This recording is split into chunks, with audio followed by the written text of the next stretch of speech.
what's up, guys? It's Relationships, Romance, and Propaganda. It's Rachel K. Burke, author, actress, director, Imani, Shakur.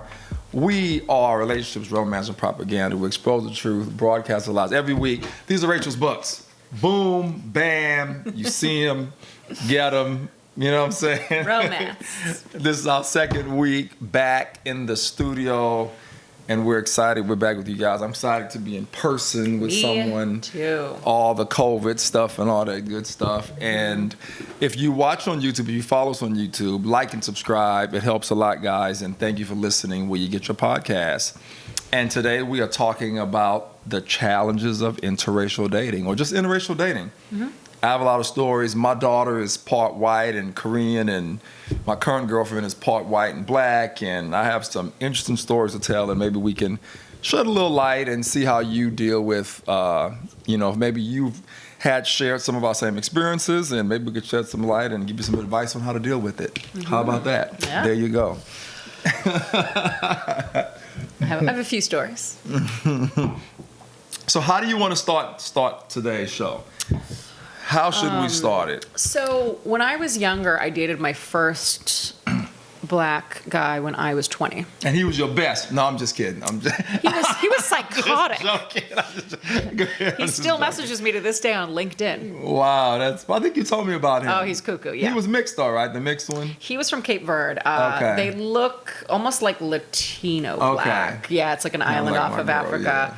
Yeah. But he was, so I didn't realize, I was 20, right? Like I was very naive. I grew up in a small town. Yeah. I think we had like one black person in my high school. Wow. Yeah, like no Jewish people, like one Asian. I grew up very sheltered. So I just didn't know that this was an issue. And we had worked together for a couple of years, didn't really know him. And then we started working closely together. And I was like, oh, I like this guy. So we start dating. This guy would not meet my family. He goes, I'm going to be the black guy. He sat in my mother's driveway once. And I was like, you're not going to come in and say hello to my mother? And he's like, no. Like, your family's going to think I'm going to be the black guy. And I'm like, what does that even mean? What does that mean? Like, my family does not care. And it's just, he was so self-conscious about his race. Right. Like, if he even, because, like, he had to, like, use a certain hair gel, and he had to make sure, like, his hair looked good and all of this. And I'm like, my mother doesn't care. Yeah. But it was an issue. It was an issue. But it sounded like he was making an issue more than it really was, yes. though, it sounds like. We would go out in public, and he's like, do you see the way people look at us? Like, they're wondering why you're with me. And I'm like, no, they're not. Yeah. No. However, turns out, because I was, like, young and naive, and I didn't know, that it kind of was an issue. Because, like, my mom's side was, like, very old school, like, Irish Catholic from South Boston. And I didn't even realize racism was, like, a thing. Oh, yeah, big in Boston, too. Right. And my grandmother one day, my grandmother's the nicest person in the world, but she said to me one day, if you have children with him, they're not going to be blonde, right? Like, what? I was like, Nana. Yeah. If you love someone, who cares? You know what I mean? Right. And after we broke up, I said to my uncle, I said, I don't think Nana was happy I was dating a black guy. And he goes, I'm going to be honest, like, I kind of wasn't either. Interesting. I was 20 and I had no idea. And for you, it's nothing. It's another person. The guy's a nice guy. You like him. You're not looking at skin color. No. Was that for doing anything? But I didn't like, my mom wouldn't have cared, my dad wouldn't have cared, but I didn't realize there were actually people in my life, like other family members or friends, that actually, like, would have had an issue with it. So that was just my first experience with that, which was really eye-opening. And then it's like, obviously now there's, it's so, with the internet and everything going on in the world, obviously. We're all more educated now. Yeah. But back then, when there wasn't really internet or any of that, and you're in a small town, like, I had no idea. People have even, there was a podcast you and I did, only one, but people were writing comments on YouTube and were like, I hate seeing a white woman with a black man. I don't know if you saw Wow, that on no. one of our videos. Oh no, I didn't see that. All these people started writing like racist comments now, and I was like, Interesting. and someone else goes, stop promoting interracial dating. And I'm like, first of all, if you watch the episode, we're not actually a couple. Right. Hey, maybe watch it first. Right, exactly. Yeah, I don't know why there was only one video, but there was like a few different people that blew it up with racist comments. I didn't even notice that. Yeah, I saw it one day and I was like, what the hell is going on? I didn't even notice that. And just to touch on what you're saying, how things are different now, me and my daughter and I just went to see the Angelina Jolie movie, the one that she just did about the fire and all that. And in it, they had an interracial couple, and me and Layla took note of it because we were like, you didn't see this years ago. Yeah, oh yeah. You know what I'm saying? Diversity's a big thing now. Yeah, and now, like, I forgot the actor's name. He's a known guy, but his wife in the movie was black. Yeah. And it was just interesting that it was just like what it was, and it's like normal now. Well, everybody's trying to diversify now, and so like on LA casting, like all the casting notices, they either want like a different race, or they want interracial couples. Right. But like the thing that pisses me off about that and like Pride and everything, and I'm like, I feel like these companies don't care. Like you're just trying to make money. You don't care about gay people. You don't care about diverse races. You're just trying to make yourself look good. And it's all about money. You know what I mean? Like, oh, you just want all the races to watch your movie, so you're going to put different race. And I feel like they don't actually care, so it kind of pisses me off a little bit. You know what I mean? To me, the inclusion should be more organic. I mean, have films look like the world. And being a filmmaker, I don't think that I should base how I make a film on that either. I think that if I have a story that I want to tell and it happens to be predominantly African American, then that's just what it is. If I have one that's predominantly white, that's what it is. If I have, you know what I'm trying to say? Right. Like even my kids' movie, a lot of people didn't know that I was an African American director that did it, because it's just I have like one black kid in the movie and one other black character. Everyone else is white or Hispanic or what I'm saying, and Asian. And, yeah, but I made that film like that because that's how I wanted to make it. I would, not because I'm going to make this film or that film. It's realistic. I mean, I hate to say this, but it's like most of your guy friends, are they black? No. Okay. Because most of my girlfriends, are white. I hate to say it. I have like one really, really good friend who's black. But it's like, in real life, normally races are friends with other races, right? True. Yeah. And then it's just funny because now you see on TV and it's always like the white girl with the black best friend. Mm-hmm. You know what I mean? And I'm like, I feel like they're trying too hard. Mm-hmm. And it's like, guys, it's okay to have like a group of black friends or a group of white friends. Yeah. That's... And I can correct that. Most of my friends out here, my friends out here are black. I take that back. I'm thinking about when I was in LA. It was more diverse. Because I went out with you and your friends, and I'm like, you guys were all, and that's fine. Yeah, that's real life. Except for Mark and a few other people. Right. But when I was in LA, it was more diverse. Yeah. I mean, in LA, most of my friends were white actually. That I hung out with. But since I moved here, most of them are black, and we have other races that hang out with us too. Yeah. But most of them are black. But for me, if I could just get back on topic here, which is all the same topic. For me, I had always dated within my race, and everything in my spirit kept telling me like, try the other side, try the other side, and try the other side. And I was with one particular person. She was a black woman, and it just didn't go well, and just we had a lot of problems and stuff. And I'll never forget.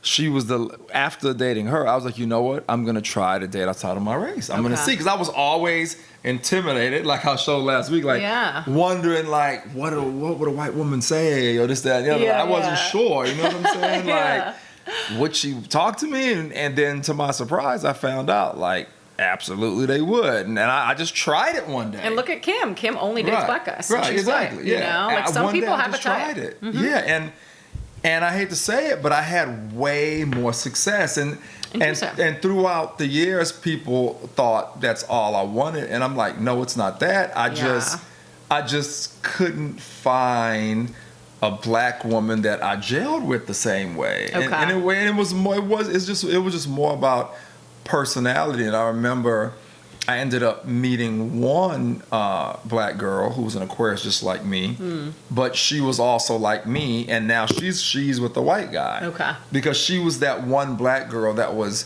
more like me. Like she, you know what I'm trying to say? Yeah. Yeah, and she would say the same thing. Like, I don't mind dating brothers, but I can't find any like you. You know what I'm trying to say? Well, and I always say, and I've said this to you before, but I feel like black men, for whatever reason, have more confidence. Like, they're not intimidated. Right. Because so Kim and I would go to like this thing, jazz night on Sundays at the W in Hollywood. And it was like the witching hour. As soon as the music was over, the black men would just pounce. And right. they were. I had a black guy come up to me, and he was like, and I wasn't interested. Right. And I said, oh, I have a boyfriend. He goes, well, are you happy? Do you love him? Right. A white guy would be like, okay, bye. Right. You know what I mean? And walk away. Right. And like, he was still trying. Exactly. But that's actually why Kim says she dates black men. It's not because that's the only thing that she's attracted to. It's because she goes, that they just pursue me. Right. And I was like, I understand that, but Australian women love black men because there aren't any in Australia. Mm-hmm. So I was just with like an Australian friend of mine a couple weeks ago, love black and she's men, like every time, like as soon as we get to the States, we just want black men because like they're so rare in Australia, right. You know? That's funny. Yeah. Yes. So for me, I just realized I had way more success, and it was just tough. I mean, the woman I'm dating now is black. She's mixed. She's black. She's half and half, but she considers herself a sister. Okay. And and all of my friends were shocked, and some of my family, like, oh my God, he finally met a sister, like, because they thought that I would just end up with that committed person that actually worked, and they just thought she would be white. Because that's who I would just have the most success with. Yeah, you thought she was white. She looks white in the pictures. right. I had no idea. But you know what? When I saw her on the dating app Hinge where we met, I knew she was black. Did you? Yeah. Mm-hmm. I knew I was talking to a black woman. I cannot tell from any of the photos. That's so funny because I knew she was black, and I was just wondering. But I knew she was mixed. I was like, that's her real hair. It's so pretty. And I was like, she's mixed for sure. But I did identify her as a black woman. Yeah. So do you tell a difference between dating like black women and white women? Absolutely. Okay. Yeah, I remember we talked about this before. Well, we'd wanted to talk about it, I would say, on the show. We never actually did. Yeah, there is a difference. And, okay, here's the whole thing, I'm going to ask you a tough question. Yeah, what's the difference? Yeah, here's the whole thing, right? If you, and I hate to liken this to an animal, but let me just use that analogy because a lot of people can relate to that. Yeah. If you buy and raise, let's say, a Cane Corso that I had, like an Italian Mastiff, right? Okay. And if you buy and raise a Labradoodle, they're going to be completely different. Okay. They're both dogs. Yeah. They both, use the restroom the same and this, that, and the other.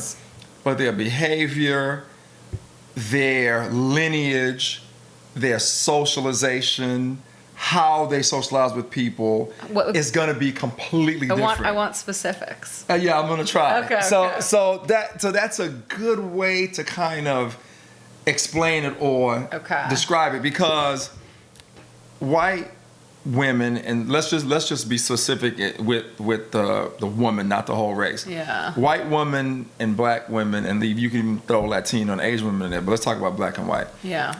They were usually raised different. Right. Have different social experiences. Mm-hmm. Have different things. I forget the scientific term, but there's a thing to where whatever your family has been through will also be a part of your DNA. Okay. I forget the scientific term for it, but it's a real thing. Of course. Where, all that stuff is going to be different. Mm-hmm. So with that said, that makes a different person you're actually dealing with. Okay. See what I'm trying to say? It is a different person you're actually dealing with. Kim had a guy friend who's black, mm-hmm. and like he said to her that he thought black women were more high maintenance because he was like, oh, they like always want to have their nails done and they're weaving this and that. But I'm like, I know plenty of white women who are do the same so thing. high maintenance. Yeah. Right. So I'm like, Yeah, it's not even all that. It's just their. I'm not buying that. Yeah, and you're right. It's who they are, what they are. How is it just like black women have had probably more struggles? That too. All You that know? comes with it. Yeah. All of that comes with what I'm saying. Right. So you're dealing with a different animal, for lack of a better word. Yeah. Like you'd be dealing with a Cane Corso and a Labradoodle. You're dealing with a different animal. Okay. So of course, if you're dealing with a different animal, the way you relate to them are going to be different. Okay. It just is. Yeah.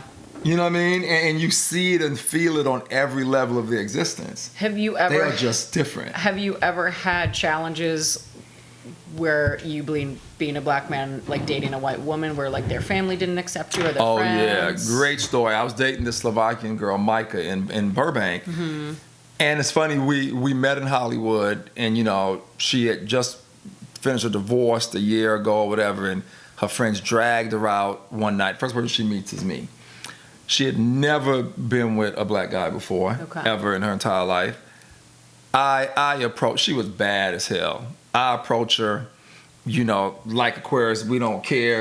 It's up, like, what's your name? You know what I'm saying? Whatever. What's your name? Yeah, and she's just like, who's this guy? You know what I mean? Mm-hmm. Because she's one of them women, you know, like my girl and like you, that men would probably be intimidated by. Okay. Very beautiful. European women are usually really beautiful. Yeah. And and I was just like, whatever about it. And it's so funny, at the time, I had been dating another Slovakian girl, and the minute she told me she was Slovakian, I said, oh man, you could help me with something. Because the other Slovakian girl had sent me something, but it was in Slavic, and I didn't understand. I said, can you translate this for me? So it went from that, even though I thought she was hot, it went from that to, hey, I'm seeing another Slovak. I need you to translate something for me. Let's meet up. So that's how it actually started. Yeah. So we ended up meeting up for lunch over at BJ's in Burbank, and she translated the thing for me. And after that, I was like, so what's up with you? Like, you know, she was like, well, so-and-so. And she was giving me this look.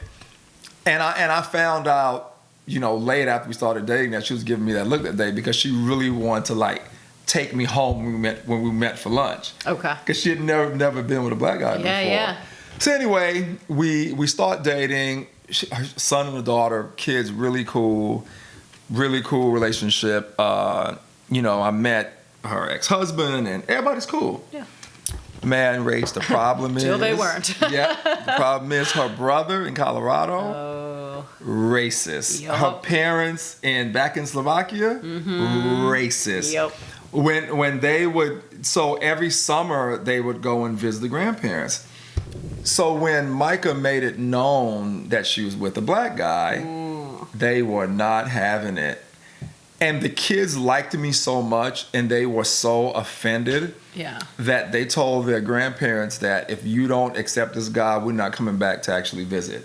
It was crazy. Yeah. They were like on my side. Right. And they were like, what does race have to do with anything? And you know, you're like talking about two kids in Burbank, you know what I'm saying? A progressive city, one of the best high schools for entertainment. They both have diverse friends. Racism's everywhere. Yeah, and they're like, what's the problem with Imani? Because of the skin color, grandma? Are you serious? Right. And the kids were like, oh no, it's not happening. We ain't coming then.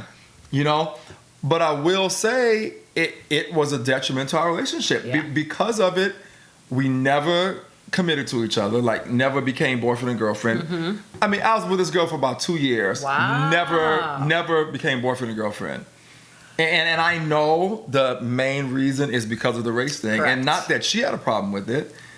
And her first experience with a black man was amazing for her. Well, it was the same. She just didn't know how to deal with her family. Yeah. Her brother in Colorado was like, don't bring him up here, and I couldn't go on ski trips with them, and it was insanity. I know. Well, it's the same with the first black guy that I was with. You know, and you know, hold on, real quick, audience. You know what I have to say, and this may sound really childish and mean, but every time we had sex, I just liked it that much more because I knew her family hated it. Say that. The big black weenie. Exactly. Say that. Sorry, your brother's small. Right. It was like payback, Rachel. Yeah. As weird as that sounds, but that's how I felt. Like, you idiots. Like, you know what I mean? Oh yeah. But I honestly think if it wasn't for her family, she and I would have had a longer relationship, and we would have eventually became boyfriend and girlfriend. Because like the black guy I was with, so Yep. his ex was Asian, and they were together for 6 years. Yeah. So I think it was both minorities, so he felt more accepted by them. Yeah. This guy would not meet my freaking family. And I remember crying once because my grandmother called, and even my racist grandma tried accepting him. She tried. Yeah, she tried. Okay. She was like, you know what, I'd love to meet. She called me and she goes, Yeah, because she loves you, so she's like, you know. she would have got over it. Like, she said, I love you. I'm sorry, I shouldn't say I love you. She called me and she said, I would love to meet him, and I'd love to take you guys out to dinner. He wouldn't go. Wow. I'm like, you're not gonna meet my grandma. Like my grandma. So like he was raised tripping me. from the reverse side of it because he was the black guy. And the thing is, like, I didn't know my family really felt like this till after we split, and it was really only like my grandmother and my uncle, I think. But I mean, maybe he intuitively knew. He just was so self-conscious. But it's like I feel like you're manifesting this. If they actually got to know you, maybe they'd get over that feeling. Yeah, because he came in with that energy, right, and put it out there, for people to feel it, whether they were not going to accept him or not. You know what I'm saying? Whether they were going to accept him or not. Even like I remember I had a guy friend who I told him that after we split, I was like, this guy was so ridiculous. He's like, do you see the way people look at us? Yeah. And I remember my guy friend's like, well, Rach, some of them like probably are. And I'm like, no, but now I'm like, Yeah. I mean, racism's everywhere. Yeah. I just was so naive because I didn't think like that, and then getting out of it as you get older, you're like, my God, it really, it's like, it's 2021 and that still is going on, like modern day. Yeah. So a friend of mine just got out of a 4-year relationship with a guy who's Filipino. Never once met his family because she wasn't Filipino. Wow. And they wanted him to marry a Filipino, I think. Wow. But I was like, why did you stay with him for 4 years? Because she had told me, she said, if we hit the 3-year mark and I've not met his family, she said, I'm breaking up with him. Yeah. And then COVID hit. So she stayed an extra year, and she finally just broke up with him. And I was like, good for you. You should have done this a long time ago. Yeah. That's ridiculous. Yeah. But they're like old school Orange County, have money. Like, and that's their culture, is they expect him to marry a Filipino. I didn't even know a Filipino was like that. Are you serious? Yeah. I had no idea. Isn't that crazy?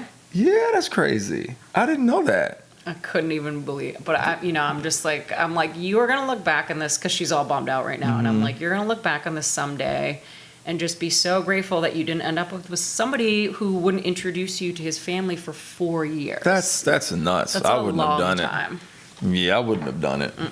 Yeah. No. I wouldn't have done it at all. I mean, talking about Asian girls, I have a funny story to where, so, if you've never been in LA or never grew up been in LA for a long time, you'll quickly find out that most Asian women in LA typically date white men. Correct. It's just a thing. You can call it what you want. You can say, Imani, you're crazy. It's true. It's the two nationalities that have the hardest time at dating are Asian men and black women, they say. Right. Because their own races typically date white people. Date white, yeah. And it's insane. So I go to this party in Irvine for one of the meetup groups, and everyone knows that Irvine has a big Asian culture in Irvine, really big. Yes. You know what I mean? So a lot of Asian these beautiful, beautiful Asian women show up, this whole group, and I'm with this white guy who I met at the event because I went alone.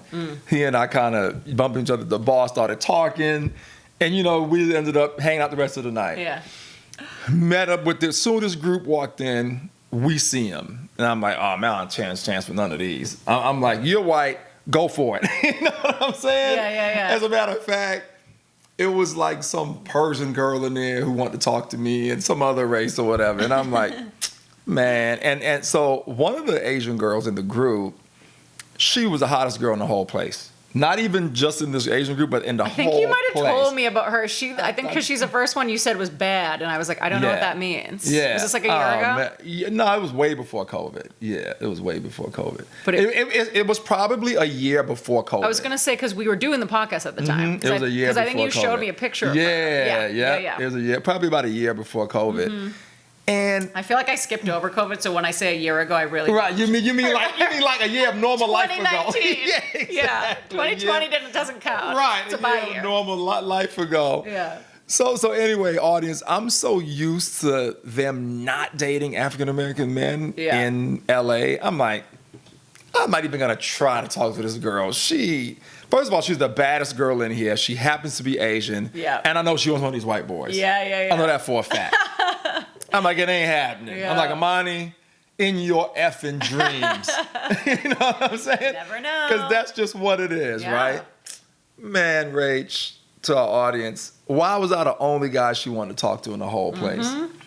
Because you weren't trying. Even the white guy I was with was shocked. And he ended up hooking up with one of her friends, and they ended up doing trips together, and they ended up in a great relationship. Good. One of her homegirls. Yeah. So we all ended up partying that night, ended up at this other bar named Mesa in Costa Mesa. I mean, hugging and kissing and everything. And I'm still shocked. I'm doing this shocked. When we get to Mesa, all the dudes in there are like, how did he get her? Like, you know what I'm saying? You're like, I didn't try. Because we end up there and she's the baddest girl there. Right. And if you know LA and Southern Cali, Mesa have some of the bad, and this girl was the baddest one there, even when we got there. So I end up finding out later that night that she's married. With 2 kids, but she is not happy. Was she open or no? No, not open. Okay. Not happy at all. Told me the whole story and wanted to hang out with me again, but she said, Imani, I just can't do it. I just got to figure my way out of this situation first. Yeah. I liked you, obviously, but we had planned to meet up a couple of times after that, but she just didn't want to do it, which I respected. Yeah. Flip, right before I meet my girl in January of this year, she hits me up on Instagram. Oh. Divorced now and wanting to date. Okay. And I met my girl and it didn't happen. Yep, all my friends knew about it. I met Yvonne. And I was supposed to go and meet with her right after me and Yvonne met for the first time in person. Okay. And I called it off. And my friends were like, don't do it. I know she's bad. I know the Asian girl is bad. I know you want to talk to, but Yvonne is even as bad. They both 10s. I'm sorry. I'm like, Yvonne is bad as hell. She's a Gemini. I forgot the other girl's sign, but she's a Gemini. It was just obvious that it was meant for me to be with Yvonne. It's tough. I'm in Rachel, I was so the whole moral of the story is, of that interracial story I just told, is don't always think that it's not going to happen or not in your favor. Right, yeah. Give yourself the benefit of the doubt. Give the situation the benefit of the doubt. Because my mom always taught me, you're better to try and fail than fail to try. Yeah. You know what I'm saying? It's true. Because I would have never thought this woman liked me because I was a black man. But you must really love your lady to commit. Yeah, and I just met Yvonne and I called the date off. Yeah. And the date was actually planned before I met Yvonne. Isn't it so funny? I feel like, women traditionally, we want relationships and we want commitment. And I'm in this phase right now where I'm like, I feel like a dude. Where I'm like, because I have a date tomorrow night. This guy I hooked up with over the weekend and we've been texting. And I'm like, he's great. If I commit to him, I got to give up my 2 other guys. I don't want to do that. You don't want to do that. You know what I mean? It's okay for women to want to. I got my sex buddy. I got my guy I party with on the weekends. It's okay. It's all good. And I'm like, I like him, but I'm like that. I would have to really, I think, be nuts about somebody to give up my other options at this point. And I hate saying that because for so long I'm like, ugh, these freaking guys in LA don't want a commitment. They have all these options, and now I'm the dude. Now you're the one. I remember. That's so funny, though. Now this guy's trying to date. The tables have turned. Now he's trying to date. But it's okay because he mentioned that he wanted kids and I don't. Yeah. So I'm like, I don't like, Right. I'm like, one of us is going to have to give that up. It ain't going to be me. Right. Yeah, so I'm just having fun with it right now. But honestly, to give up the other guys. Yeah, it was. I don't know that's going to be a lot for me. Rach, it was tough for me to not. And I told my friends, I said, let me just go have a conversation with her. And they were like, no, don't do it. No. They were like, don't do it. Yeah. And me and Yvonne wasn't even an item yet. Yeah. And I was faithful when I didn't even have to be. Because you know what I'm saying? There's always that grace period where like, I'm going to sneak in this last sex that I can because I know I'm about to commit to somebody. Yeah, because it honestly would have been nothing wrong with me going to meet with her, just having a conversation. It's the grace period. Yeah, it would have been nothing wrong with it. Didn't take advantage of the grace period. Yeah, but I didn't do it, Rach. I didn't do it. My friends were like, no, don't do it. Yeah. Don't do it. When they saw pictures of Yvonne and found out about it, they were like, no, don't do it. We know she's fine, but we know the Asian girl is fine and you wanted her, blah, blah, but don't do it. And I didn't do it. Yeah. Yep. So I give myself a pat on the shoulder for that. I need good relationship karma from the universe for that. Because I could have done it and it would have been okay, but I didn't. I would have done it. You would have done it? I would have, you would have just taken that grace period and rolled with it. Right. But then that would have messed with your head because then what if you like the other girl too? Then you're in my boat where you're like, shit, I like what if I would have liked her and I would have had to end one, and it's like, right. This is I honestly know that I made the right decision because who knows if that would have gone anywhere and anything like that. Yeah, I did think I made the right decision. I know. But isn't that crazy? She hit me up. I know. Like early this year, like, hey, I'm divorced now. They sense and they sense the energy too. It's like when you move on from somebody and then that's the moment they want you back because there's like an energetic shift when somebody's not available anymore. Yeah. And people go, oh, I want that. Every time I get into a relationship, I have all these guys from my past blowing me up, and I'm like, I'm off the market now. Yeah, and they know that's how it is. I know. It's so funny, but yeah, that's a crazy. That was a. Because I guilt myself because I'm like, God, I'm gonna be like 40 in a couple of years. Like I should probably be settling down. And I'm like, I've never had more dick in my life than I have in this past year. No. Rachel is crazy. No, I ain't giving it up. You're not giving it up. Giving it up. Do you? We've talked about this before. Do you want to sell it? I think you said you would if it's the right. I thought so, but now yes, I don't want kids. I do want someone to like have fun with, but but not right now. It's gonna be tough to give up.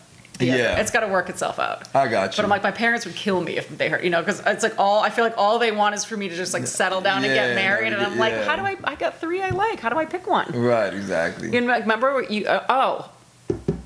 I forgot I meant to say 2 things today about our past episodes.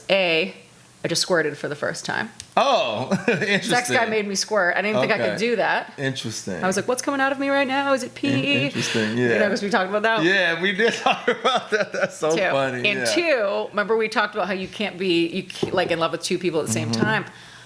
I'm kind of going back on that now. Serious. Because, before... I ran to Jason and Aubrey, by the way, the other day at the movie theater. We talked about that. My open friends visited Thursday, Friday. Oh, okay. I know. I didn't realize the couple that they're dating are together also. Oh. I was like, oh, that's weird. I just saw them, and we talked for they had the daughter with them. That was just this weekend I saw them, But, so I'm not going to talk about this new guy because I don't really know him yet. But the other 2, I'm like... I like them both so much, in different ways. I got you. You know what I mean? Like one is very physical and I'm very attractive, but the other one is super fun and we like all the same things. And I'm like, usually there's one I like more than the other, but now I'm like, oh no, I like both. I can see the open relationship thing. Because sometimes people fit different things. Right. They both fill a void for a different thing. Yeah. Because sex guy, I don't think is going to go to a concert with me. You know what I mean? Right. Like he's got a lot going on with kids and this and that. So, sometimes people fill different things. So, I don't know, guys. I'm in a commitment phase. Yeah. But it's great. Just have fun because, one day the well will run dry and then you'll go. I don't want that. Yeah. I know. And again, what you mentioned before that you read about Aquarius, I think it works great for me because Yvonne is so fine and she is so everything else. Yes. So I'm good. She's a Gemini. She'll keep you on your toes. Yeah. She ain't putting up with no shit. She's not. Yep. She's not. You're not getting away with anything. Yep. She's not. She's not. I just told her that last night too. It's so funny you say that because I was like, I need a strong woman like you because the only woman like you could handle me and challenge me and it's true. Yeah. You can't be weak if you're with me and she's strong. Yeah. You know what I mean? And just for our audience too, she's mixed. Like I said before, her mom is white and her dad is black and for her coming up, I forget the story of how her mom and dad connected, but I know for her coming up, it was kind of tough being in a household when her mom remarried a white guy. Oh, you know what I mean? yeah, So she had a yeah. white dad growing up, and he's great. I met him recently. Great guy. Oh man, great energy. Okay. Yeah, always was sweet to her and great to her. You know, but I think she kind of felt funny about it because she didn't look like everyone else. Well, Her sisters it's like, and do you her watch brother. This Is Us when they like adopted the black kid, and then he's like, No, I didn't see it. Mm-mm. the show This Is Us. Okay, so I'm surprised. It's like a huge show. Okay. But basically, these two white parents, Mandy Moore and her husband, Oh, okay. they're supposed to have triplets, and one of them dies. And the same day, this black baby is dropped off at the fire station. Because he had like drug addict parents that couldn't take care of him. So they see this baby at the hospital and they adopt him as the third.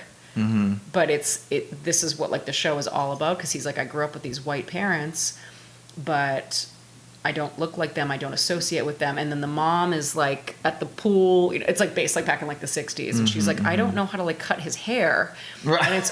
And it's just all these, and the black mom has to be like, you need to take him to this type of barber.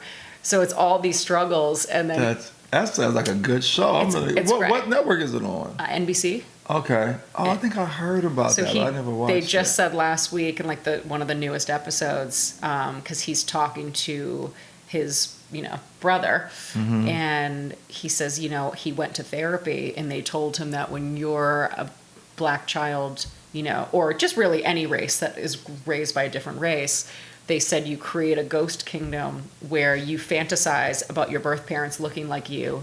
And so he said, my whole life, I thought of like the librarian who was black and like someone else who worked there. He would just see black adults, and in his fantasy mind, he would like create this fantasy world where like those were his parents. Got it. And it was really interesting. Yeah, I'm gonna check that out. Yeah. Well, it's interesting now because they're touching on COVID and like the George Floyd stuff, and you actually, because now he's married to a black woman, they have black children. Got you. And you actually see, like how black families really like watch this, right? And they're like, holy, you know what I mean? Like how they process that and how they talk about it. And there's another show too called A Million Little Things, same thing. Okay. The guy and his wife adopt like a black teenager because his mom gets deported. Okay. During everything going on, and it's same thing. It's like they all sit down and like process this, and they're two like really really good shows. Yeah, see that's interesting. It's funny. She said that with her daughter, she knew that whoever she was with or committed to had to be a black man. Well, I was just going to ask you, does she only date black men? Yeah. Okay. Has she dated white men? She said when she was young, maybe Okay. once in high school, I think she said one time. It wasn't what she wanted though. Nah. Interesting. And having her daughter, she knew it has to be a black man. Interesting. Yeah, for a fact, even though she's biracial. Okay. Because she wanted her daughter to be raised by black parents. Okay. Because her daughter looks black. Her ex-husband is black. I saw a picture of you guys. Yeah. Yeah. So there you have it with that. And it's funny saying? because when I saw a picture of her, I thought she was white, and then I saw a picture of you guys with a black child, and I was like, oh. Yeah. Like I pictured her with a white daughter. Right. I didn't know she was mixed. Right, And I was like, oh, that's her daughter. Right. Oh, okay. She's so cute, yeah. Yeah, it was so funny though. Like when you picture something in your mind and then you're like, oh, okay, of course. Like, yeah, it's so interesting. And it's funny thing with me coming up dating outside of my race, my mother, who's a strong black woman, was always okay with it because she knew how hard it was for me to find, a black woman like her. Yeah. So she was like, son, I get it. Yeah. Like a lot of the sisters are just not on the level. They're not. Yeah. So she said, I get it, and so that's also an interesting thing that I had a parent who, even though she's a strong black woman, was okay with me interracially dating. Yeah, my parents don't care. Because she got it. My mom never cared. Yeah, they just want me to be happy. Which is cool, right? They She probably wanted just want me to settle down, to be honest. Sorry, guys. But I don't care what race somebody is. Like, if there's a connection, there's a connection. I agree. It does not matter to me. I agree, guys. It doesn't matter. It doesn't matter. And I think everybody should accept it. It doesn't, whether it's an Asian and a black, or an Asian and a white, or an Asian and a whatever. But isn't it so sad in 2021 that like families still care? Still care about and that. you still can't, like, there are some people that you can't bring home to your parents because they're not the same race. Like, it's bananas to me. It's bananas in this day and time. And again, TV shows, movies, everything are even starting to reflect a more diverse world. Yeah. You know, Yeah. and that's how I think that it should be. And if you at home, wherever you are dealing with this, I would just say tackle it head on. Yeah. You know what I mean? Do like Micah's kids. Grandparents, we ain't coming if you ain't accepting them. Yeah. You know what I'm saying? And that's the thing is, challenge them. You might have to write off family members or friends Yeah. if they're not accepting. That's the world we live in right Because now. it may be a teachable moment for them. Yeah. Just if you think about that for a second, what if their grandparents would have said, you know what, maybe we should rethink this. Maybe Right. they're right. So I think standing up, it could be a teachable moment for someone. It's like its appearance. Right. Who gives a Right. shit? Right. You know? Yeah. It's so Yeah. crazy. I agree. It's not like he just got out of jail. You need to accept it. Right. You know what Exactly. I Or just mean? committed murder. Yeah. You need to accept it's like an it. appearance that like this Yeah. person didn't choose. Exactly. I know. It's so crazy. Exactly. You know. So anyway, guys, that's our show. That's everything on you. Yep. Cool. So, guys, you know what it is. Follow us on social media. I never said that the last show. You did. I did say follow the social end. media. At the end, yeah. YouTube, subscribe and like. Thanks for listening. We get your podcast. Get your relationships, romance, and propaganda. Expose the truth and broadcast the lies. We'll see you guys next week. Peace. Bye.